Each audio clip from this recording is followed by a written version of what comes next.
হ্যাঁ, আমি ধান না খেয়ে যাব না। আর ওই যে আপনার বৈশাখের নববর্ষ উপলক্ষে না আমার জায়গায় স্থান পায় না স্যার, বুঝছেন?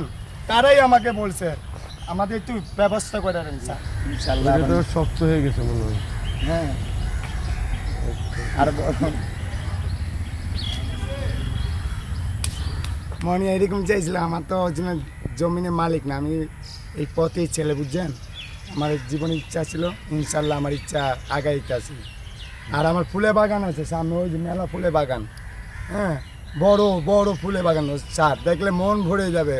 ফুলে সব গেন্দা ফুলের চারা। স্যার যখন ফুল ফুটবে আলহামদুলিল্লাহ অনেক সুন্দর, মাশাআল্লাহ, ছবি তুলতে মানুষ আগ্রহ জাগবে। এটা আমি করেছিলাম যেদিন বেগম খালেদা জিয়া ইন্টেকার ফর্ম করে আমাদের জননেত্রী মা, বাংলাদেশের প্রধাননেত্রী 3বার। হ্যাঁ, ও আমার যুদ্ধ নারীর ভিতরে 1 নাম্বার, আদর্শ নেত্রী 1 নাম্বার। তার ভালোবাসা, তার যে ছোঁয়া, আমরা প্রেমে পড়ে গেছি।